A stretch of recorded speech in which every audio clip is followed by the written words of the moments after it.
New Day TV yɛn hwehwɛmu kyerɛ dɛ amuna yi bɛda lɔre kwan mu no wakyɛle papaapa yi ɔnam do ma timemfo wɔ aboaze aboesi na no nkwado na hɛnkafo a wɔfa kwan no di nara na wɔrehwɛ nim dɛ mpanimfo botum na wɔayɛ ɛkɔ no yie dze ama nanso wɔatwɛn akyɛl a mpanimfo wɔntum na wɔanyɛ biribiara amfa ho ama wɔn a ɛkwan no sae no na wɔfa baabi foforɔ ansa na wɔtum na wɔakɔ akɔduru ɔyɛ aboaze aboesi ikurom hɔ wɔyi na ɔnam do ɛma Volta River Authority wɔn wɔ aboaze ikurom hɔ wɔ hyɛma amensine mu no ɛne da wabɔ mbɔdze no wɔgye dadze dze abofoma wɔahyɛ ase dɛ wɔsiesie ɛkwan no dze ama timemfo na hɛnkafo a wɔwɔ hyɛma amensi no mu nyinara wɔdwumadzi n'ase no owura Edward E. Obin Kenzo ɔno ɔyɛ director thermal generation zima VRE dze nsɛm dze to mpanimfo anim na ɔkyerɛ mu dɛ afe apem ahakono ne eduokono akono na Volta River Authority wɔbɔ mbɔdze na wɔgye ɛkwan yi wɔgye hyɛ Federal Road fo wɔn nsa ɔsan dɛ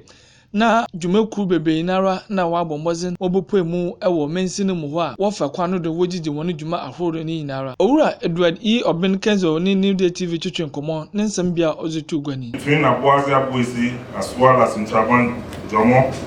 was made up of bituminous surface dressing. VRA maintained this road till early 1999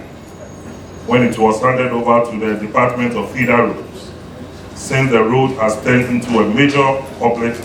road serving diverse industries that kept springing up in the interim. In late 1999, a deep sinkhole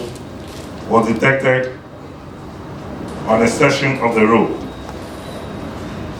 and this was reported to the Department of Feeder Roads.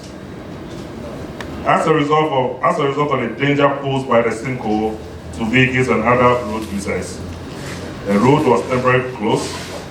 and a diversion created as an interim measure. Effort to get the problem fixed faced a huge challenge since the Department of Feeder Road had budgetary constraints. Considering the great importance ono echi shama abato mpaso de mbahye begoni onumianfo Samuel Efson abaka bope wo dwumezi na ase na odze ndase zima Volta River Authority for the wabɔ mbɔdze na wadwen esima na no nkwadofo wɔ no ho ɛwɔ amona obeda ɛkwan no do watum na wahyɛ ase dɛ wɔyɛ nsesie ɛwɔ hɔ onum na ɔsanze to Volta River Authority for wɔn anim dɛ soso ampara dɛ dwumaku no ɔwɔ hyɛma amensi no mu no ɔtotɔ asere mpanimfo dɛ wɔn bɔ mbɔdze ankasa ɔbɛyɛ a wɔn sesa izin na wɔn fɔnkɔ aboaze thermal plant ananso dɛ hyɛma thermal plant na esimama nara wɔn anim ombra ɛso ni akwenje dɛ yɛbɔhwɛ ma sinkhole a ɔda aboaze na Ntraban ntɛm ɔbɛn biara yɛbɔhwɛ ma wayɛ yɛbɛyɛ so na hospital extension so biara yɛ wɔ aboaze no so yɛpa ho tam the 1st July Bɛhyɛ sɛ use them facility na all mean that you can do BRA aboaze ɔno yɛn ano ana ɛdeka na mo internationally wɔn rekɔti na no yɛ Takwa de thermal plant TTP nti edwude yara no then na meyɛ vice chairman for parliamentary select committee on employment, social welfare and state enterprises no it's a share member PP na VRA for no Monday na some came no wakasa fa thermal plant 1 T1 T2 and T3 na we dey Takwa no so on there it's more okay na no me da aboaze